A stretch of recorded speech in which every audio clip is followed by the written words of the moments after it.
Pemirsa Banera TV yang kami cintai, selamat berjumpa kembali. Hari ini Banera TV hadir dengan tampilan yang berbeda. Saat ini kami hadir dari Komika Cafe, tempat berkumpulnya talent-talent muda di Labuan Bajo. Tempat belajarnya para komika lokal di Manggarai Barat. Dan untuk saat ini kita berada di sini untuk mendiskusikan isu yang akhir-akhir ini sangat hangat diperbincangkan oleh publik Mabar, yaitu terkait rencana pembatalan kontrak atau rencana pemerintah daerah untuk tidak melanjutkan SK dari pegawai kontrak di Manggarai Barat. Dan ternyata anak muda di Labuan Bajo memiliki pandangan tersendiri untuk itu. Mari kita sambut komika kita dari Manggarai Barat, dari Labuan Bajo. Perkenalkan dulu namanya. Biasanya komika ini. Redem, saya Redem. Redem, ya. Bang Redem. Bang Redem ini aktivitas sehari-harinya apa sih Bang Redem? Saya guru honorer, Bang. Oh, jangan-jangan pegawai kontrak ini Bang? Bukan. Bukan. Hidup saya sekarang untuk pertama kalinya saya bersyukur gitu. Kenapa Bang Redem? Untuk pertama kalinya saya bersyukur kalau saya itu bukan pegawai kontrak. Oh iya, kan. Karena dulu saya berjuang untuk jadi kontrak gitu. Iya. Jadi sebenarnya sebelum itu saya mau mematahkan stigmanya orang-orang yang mengatakan kalau hidupnya guru itu susah begitu. Sebenarnya tidak. Hidup kita itu lebih ke sengsara begitu. Iya. Iya, sengsara. Levelnya susah sama sengsara itu beda. Iya.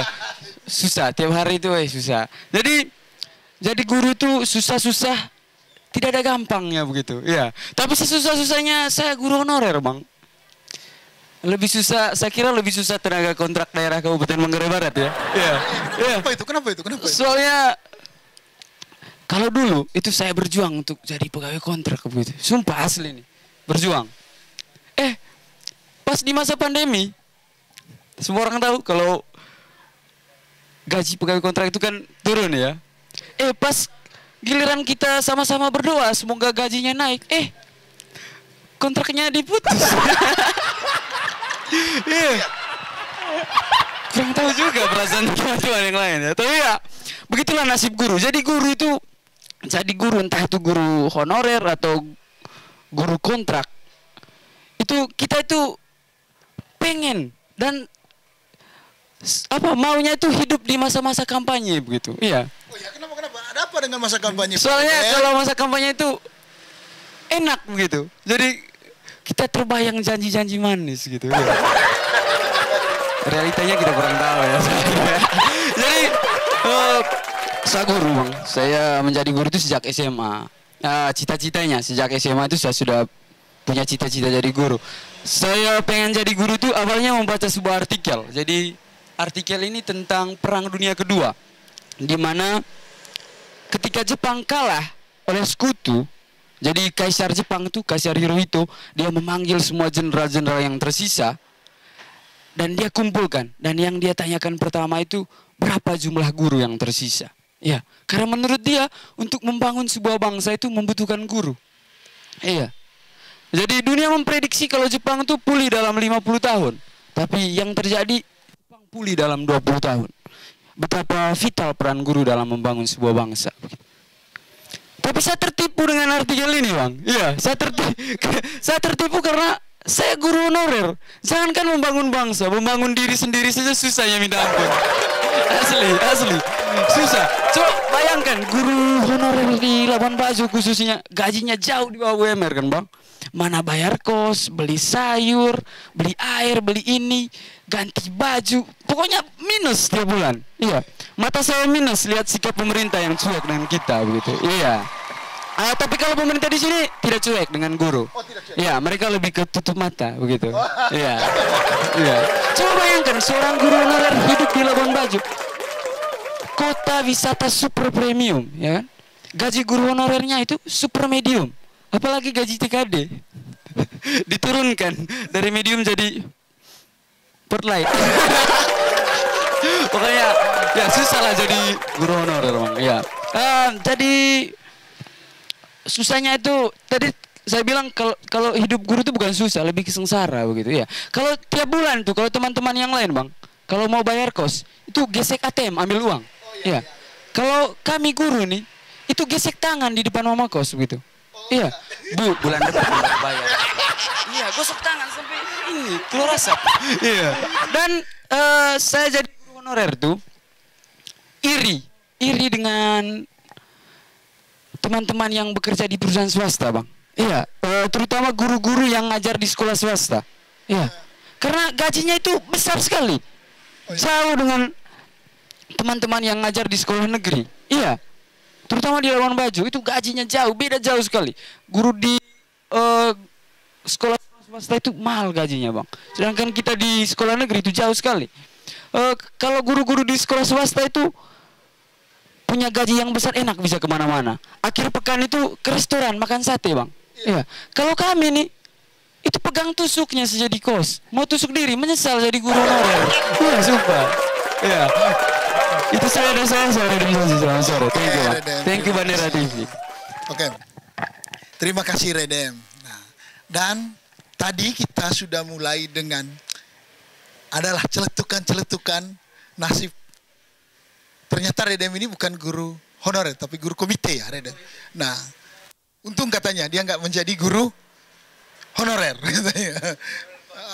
honorer kontrak gitu. Nah, hari ini kita coba membedah persoalan yang lagi hangat di Manggarai Barat ini, persoalan rencana pemerintah untuk tidak melanjutkan kontrak terhadap ratusan tenaga kontrak daerah yang sudah bertahun-tahun mengabdi untuk Manggarai Barat. Nah, kebetulan saat ini kita mengundang seorang tokoh, beliau Pak Markus, dan Pak Markus ini adalah seorang mantan legislator ya, bekas anggota legislator di Manggarai Barat periode 2014-2019. Oke, selamat sore Pak Markus, mau berkunjung di Komika Cafe, tempat kafenya anak muda Labuan Bajo nih. Oke, selamat sore. Nah, Pak Markus, bagaimana menurut Pak Markus ini kebijakan ini Pak Markus? Ini ada apa sebenarnya? Gitu. Ya, terima kasih Bandera TV. Sesungguhnya ya kita juga sangat menyesal dengan kondisi seperti ini ya. Yang tadinya waktu kampanye itu janji yang enak-enak semua.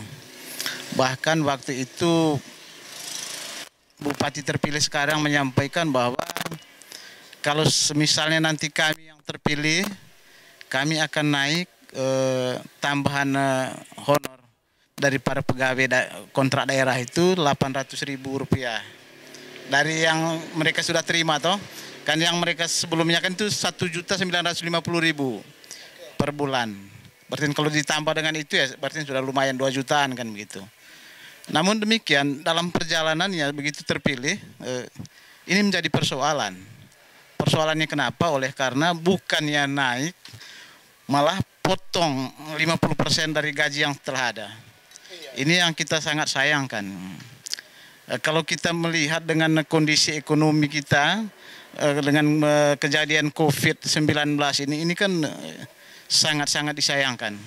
Mana kontrak di kos di Labuan Bajo ini sangat mahal, Pak. Terendah itu 700, itu yang terendah. Nah, sampai 1 jutaan ke atas itu. Semisalnya kalau untuk kontrak kos saja itu uang, mana untuk makannya, mana untuk lain-lainnya, transportasinya, sabunnya, obatnya, mana lagi anak sekolah, ini kan jadi persoalan. Tentu ini sangat-sangat ironis sekali. Lalu berikutnya, dengan informasi terakhir ini bahwa mereka itu diputuskan, aduh matilah mereka.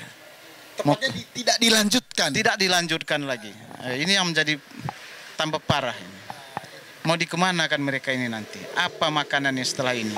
Kan itu yang menjadi persoalan. Nah. Tapi ini Pak Markus, kalau saya mendengar banyak informasi yang beredar, persoalannya pemerintah suka tidak suka memang harus mengambil kebijakan ini Pak Markus. Kenapa demikian? Pertama, kabarnya nih Pak Markus, sejak dahulu pemerintah pusat itu sudah mengeluarkan regulasi. Ada peraturan pemerintahnya itu, katanya tidak boleh lagi pemerintah daerah itu merekrut tenaga honorer. Betul. Nah, lalu kemudian diperkuat juga dengan aturan yang terbaru di tahun 2018. Nomor 14, Nomor- tidak salah ingat ya. Iya, aturan tahun 2018 ini bahwa tetap tidak boleh itu dan harus pegawai kontrak itu harus sudah tidak ada lagi sampai di tahun 2023. Ya. Sehingga pemerintah ini secara bertahap mengurangi ini. Ya, ya. Nah, lalu pertanyaannya Pak, yang menjadi pertanyaan publik dan pertanyaan banyak orang hari ini, kalau memang aturannya sejak dulu itu Pak, kenapa bisa sampai banyak kayak gini pegawai kontrak kita yang sampai angka 2.300? Itu. Sehingga pemerintah kesulitan ini Pak untuk Ya itulah persoalannya, sesungguhnya itu kan tergantung kebutuhan daerah. Suatu ketika saya dengan teman saya Pak Saleh Muhyiddin yang masih anggota DPR sekarang dari PKS pergi ke BKN wilayah di Bali.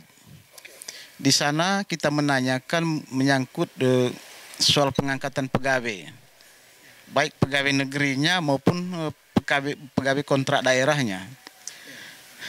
Saya ketemu atas nama beliau Frederick, dia orang Manado waktu itu. Nah, kami tanya bagaimana mekanismenya menyangkut pengangkatan pegawai ini, baik pegawai negerinya maupun kontrak daerahnya.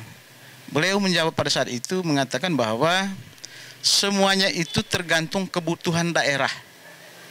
Kebutuhan daerah katanya. Tinggal bagaimana kepala daerahnya untuk mensiasati untuk semua itu. Supaya terisi semua apa yang menjadi kebutuhan di sana, itu yang diangkat itu. Misalnya tenaga teknis katakanlah seperti itu. Nah, itu yang dicari. Guru misalnya, sudah itu yang bagian kesehatan juga begitu. Semuanya tergantung di daerahnya. Kebutuhan daerah gitu.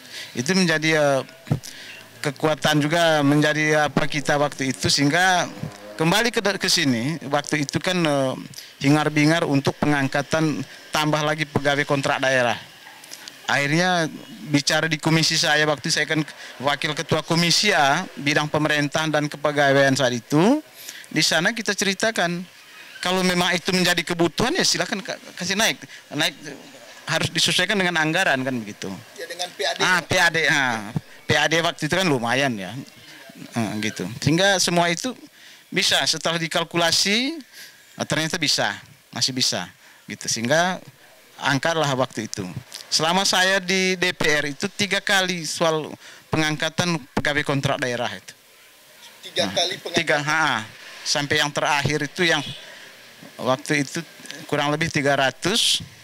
Nah, itu terakhir yang pas kami mau keluar sudah. Nah, kebetulan saya tidak terpilih lagi pada saat itu, tapi waktu pembahasan itu masih kita yang ini yang bahas begitu.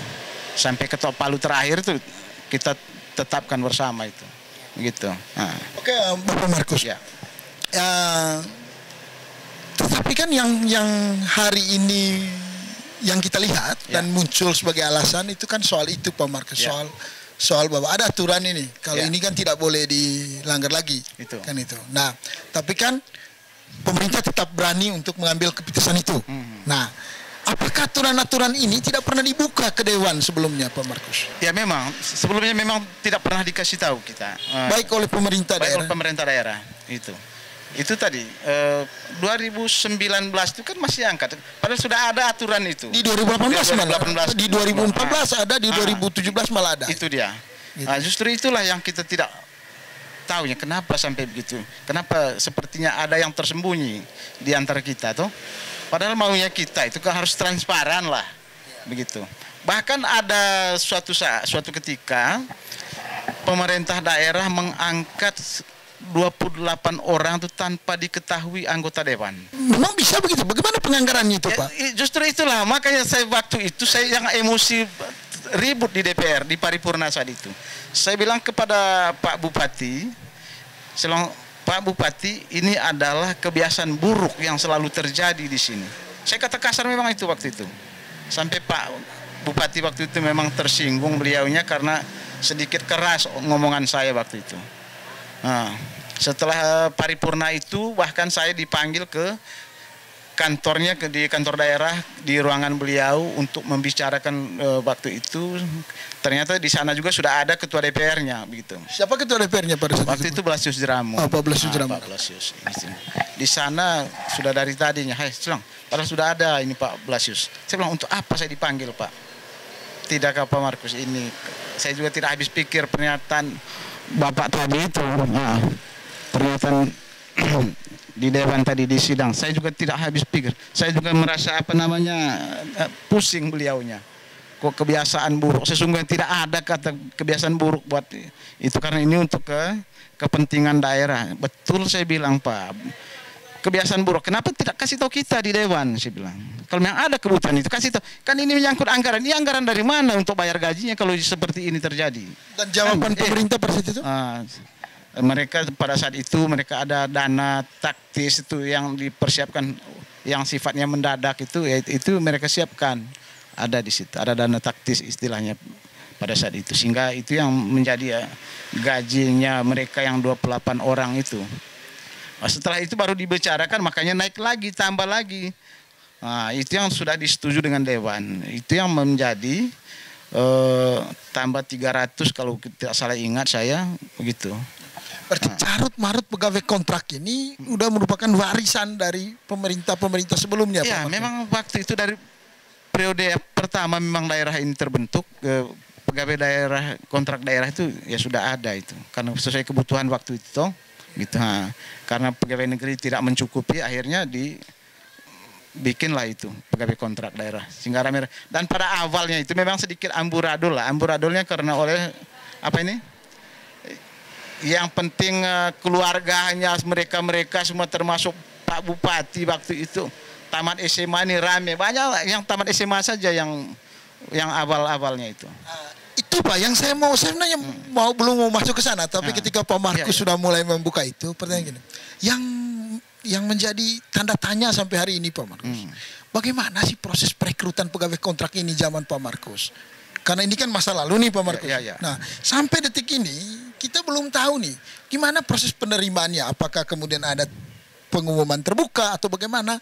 Sebagai legislator pada saat itu, adakah pola kontrol terhadap itu Pak? Ya, terima kasih. Ya, itulah Pak, karena berdasarkan kebutuhan sesuai pernyataan pemerintah, akhirnya disampaikan ke DPR. Kita masih kekurangan pegawai, bahkan waktu terakhir saya itu, berdasarkan perhitungan mereka itu masih kurang 800 orang lagi untuk tambahan pegawai itu. Tetapi karena keterbatasan keuangan daerah sehingga hanya tambah sedikit lagi 300 lagi gitu. Itu persoalannya, karena mengingat dengan PAD kita waktu itu belum tercukupi gitu. Karena proses perekrutannya bagaimana itu Pak? Ada pengumuman di daerah, di kantor bupati itu.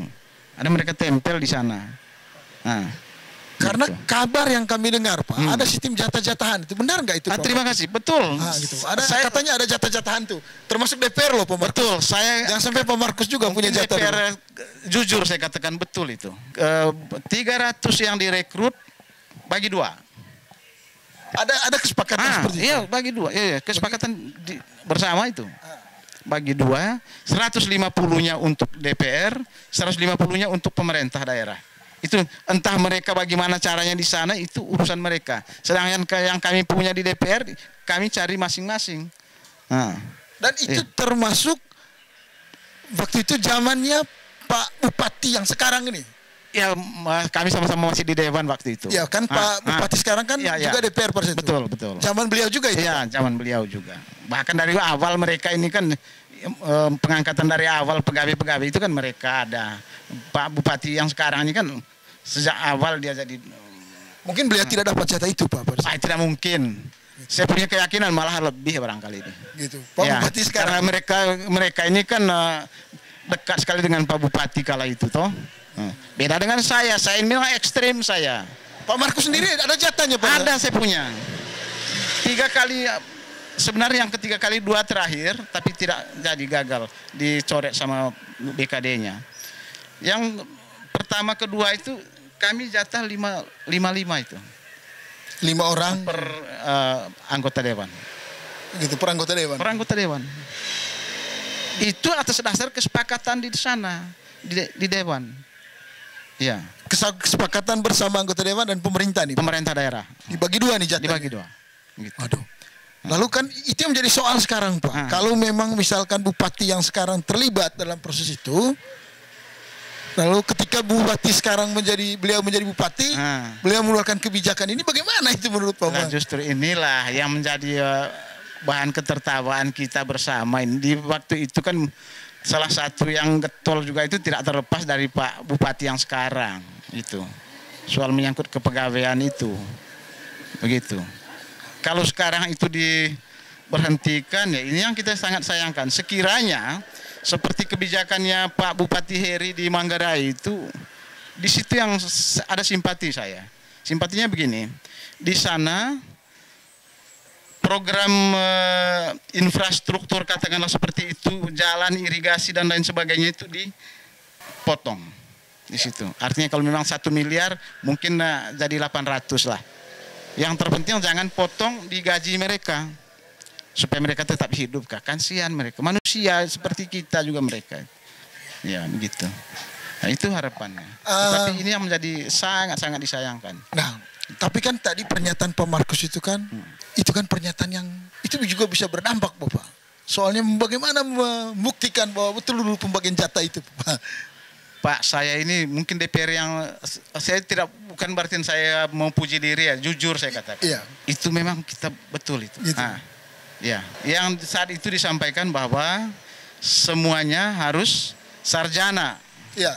Sarjana yang dibutuhkan di sarjana kesehatan dengan pendidikan. Itu waktu itu. Akhirnya kita penuhi semua itu. Ternyata di teman lain yang masih anggota dewan sekarang, justru yang keluarganya yang tamat SMA itu yang dimasuk. Ini yang saya juga pernah kecewa itu. Saya melihat di daftarnya di BKD itu, kok ada yang tamat SMA, begitu. Itu yang saya kecewanya di situ. Ini Pak, ada semacam analisa nih Pak, analisa ya publik lah. Iya, iya. Mereka menduga bahwa sejak lama perekrutan pegawai kontrak ini diindikasi rentan sekali kaitannya dengan kepentingan politik. Nah, saya mau bertanya secara pribadi dengan Pak Markus nih, sebagai seorang mantan DPR, sebagai seorang politisi, tentu Pak Markus itu ada pengaruh nggak sih Pak antara menarik pegawai kontrak, seorang menjadi pegawai kontrak dan berjalan lurus nggak dengan dukungan politik kemudian? Lah itu dia. Seperti kemarin itu Pak. Janjinya Pak Bupati kemarin itu yang terpenting kalian pilih saya, ya saya akan naik Anda punya honor. Dari 19,5 ini naik dengan tambah 800. Ini rame kemarin tuh. Saya lihat di media sosial juga rame itu dibicarakan itu. Tapi kenyataan justru inilah. Akhirnya mereka ini semua rame-rame pilih beliau. Jadilah jadi pemenang begitu.